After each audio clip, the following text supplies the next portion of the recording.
Let's turn our attention to something that is extremely important to our local environment, culture, economy, and quality of life: the St. Johns River. In many ways, the St. Johns is as critical a natural resource for our region as any river in the history of civilization. It's not a cliche. Rivers bring life. Did you know that the fossilized remains of our earliest known hominid ancestor were found by Ethiopia's Awash River? Or that the first civilizations emerged in the 3rd millennium BC along the Euphrates, Tigris, Nile, Indus, and later along the Yellow Rivers? Indeed, the great milestones of human history took place by the banks of rivers, and the St. Johns is no exception. Some of the oldest pottery in the southeastern United States has been found along the banks of our river. In 1998, the St. Johns was designated an American Heritage River by the federal government. This designation underscores the historical, ecological, and economical significance of our river and its need for our protection. Ecologically, the St. Johns is home to hundreds of animals and plant species that contribute to the health of our ecosystem and quality of life. Economically, the river also supports thousands of jobs related to shipping, tourism, boating, and fishing.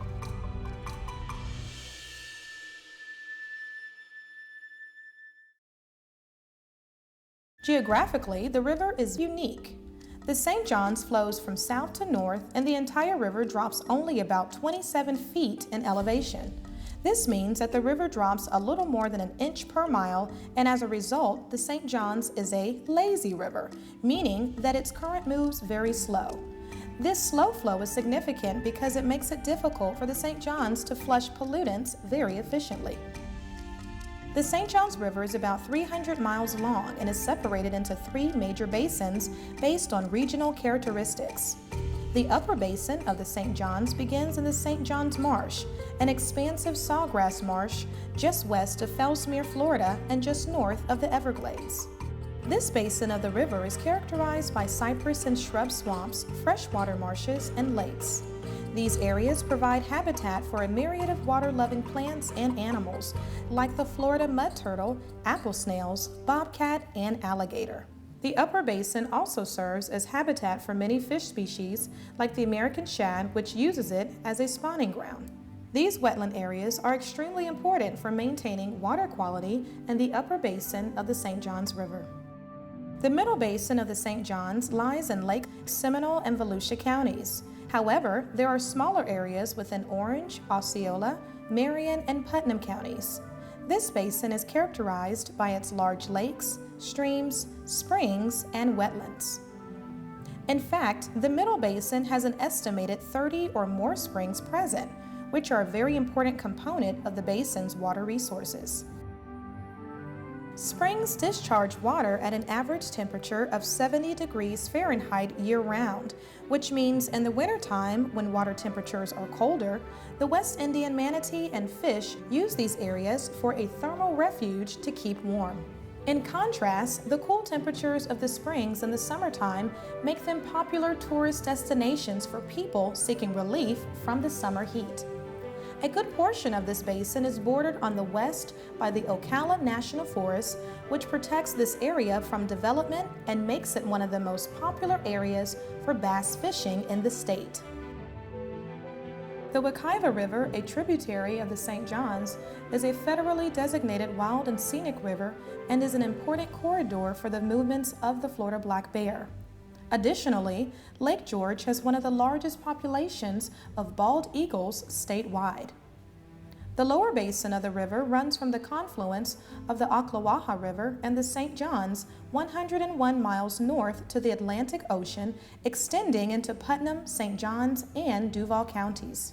This basin is characterized by an increase in the river's width to an average of 1 to 3 miles, salt and freshwater marshes, and lakes.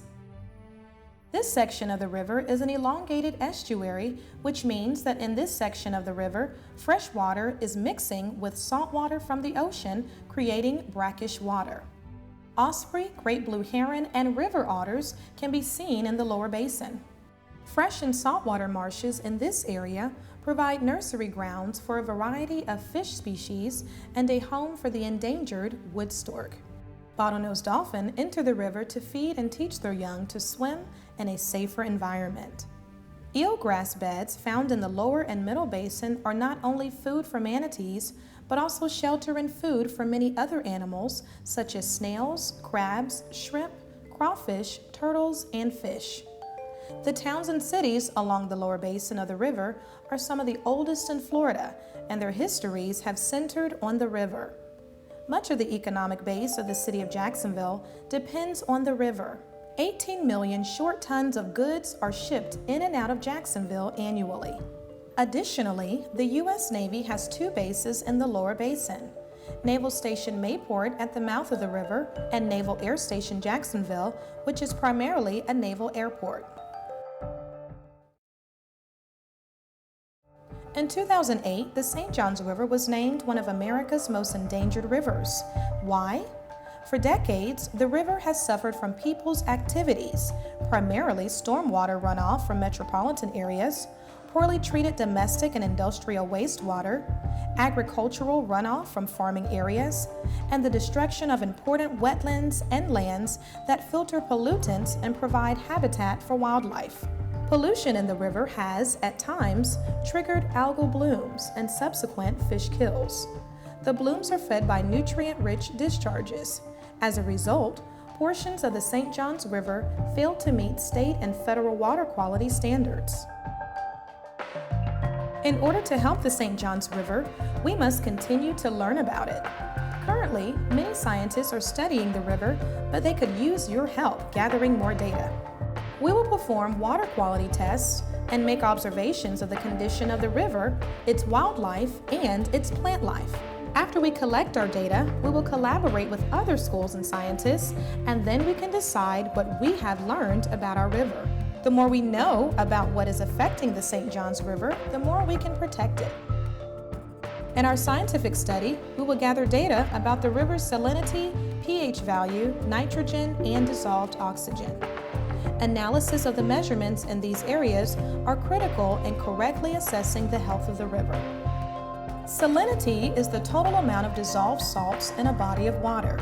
All natural waters, even freshwater lakes and rivers, contain some dissolved salts at various concentrations. This is because dissolved salts originate primarily from the chemical and physical weathering of rocks and minerals contained in the Earth's crust.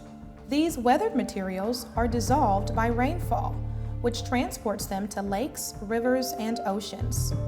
The ocean, for example, has a high salinity value, which is why it tastes salty. The salinity value of the St. Johns is important because that determines the kinds of plant and animal life it can support.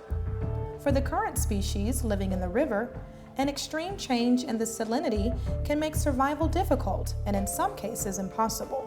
Salinity is typically measured as a concentration of grams of salt per kilogram of water. For example, the average concentration of salt in seawater is about 35 grams per kilogram. In other words, there are 35 grams of salt dissolved in 1 kilogram of typical seawater. This quantity is expressed as the measure of parts salt per 1,000 parts seawater. Scientists now use the term practical salinity units, or PSU, which is the same as PPT. Freshwater is typically 0 or very close to 0. The St. Johns River ranges from near ocean salinity, 35 PSU, near the mouth, to 0 PSU south of the Buckman Bridge. Whether a liquid is either acidic or basic is very important to plants and animals that live in water. We measure how acidic or basic something is in pH units ranging from 0, being very acidic, to 14, being very basic. Something that is neither acidic nor basic is referred to as neutral, which has a pH of 7. Things can be a little acidic, like orange juice, or very acidic, like your stomach acid that digests your food. Things can also be a little basic, like the detergents you use to wash your clothes, or very basic, like bleach. The pH value of the St. Johns River is important because, Like salinity, most animal and plant life have specific requirements for the pH levels they need for survival. Nitrogen is an essential nutrient for plants and animals. However, it is possible to have too much or too little nitrogen in a natural ecosystem, making it very hard to sustain plant and animal life. In a river like the St. John's, too little available nitrogen may limit the growth of aquatic plants. However, too much available nitrogen is more likely. This is one of the most serious water quality problems facing the St. John's. Excessive nutrients like nitrogen feed uncontrolled algal blooms. These blooms deplete dissolved oxygen in the water needed by fish, and they reduce light that is essential to submerged vegetation to perform photosynthesis. It also can threaten the health of both humans and aquatic life. Nitrogen in water is usually measured in milligrams per liter. Oxygen is required for almost all plants and animals to live. About 20% of air is oxygen, but in water it must be dissolved. So, dissolved oxygen refers to the oxygen gas that is mixed in water and available to aquatic organisms for respiration, a critical process for almost all organisms. Primary sources of dissolved oxygen include the atmosphere and aquatic plants. Bodies of water can absorb oxygen from the air touching its surface, and aquatic plants release oxygen into the water as a byproduct of photosynthesis. Dissolved oxygen, or DO, is typically measured as a concentration of milligrams of dissolved oxygen per liter of water. This quantity is equal to the measure of parts DO per million parts water, or ppm. For example, a well-oxygenated body of water will have 10 milligrams of DO per liter of water. That is equal to 10 parts DO per million parts water. When the DO level gets below 5 parts per million, that is an indicator of poor oxygen levels. Fish, oysters, and other aquatic life are just as dependent on gaseous oxygen dissolved in the water as people are dependent on gaseous oxygen in the air. DO concentrations that are too low may prevent organisms from growing, feeding, or reproducing properly, and could lead to unhealthy and less biologically diverse communities. Hi, I'm Lisa Reineman, your St. John's Riverkeeper, and I'm here to thank you today for your participation in this important project. The more we know about our magnificent river, the more we can protect her for you and future generations. So we appreciate you, and we appreciate your role in protecting the St. John's River.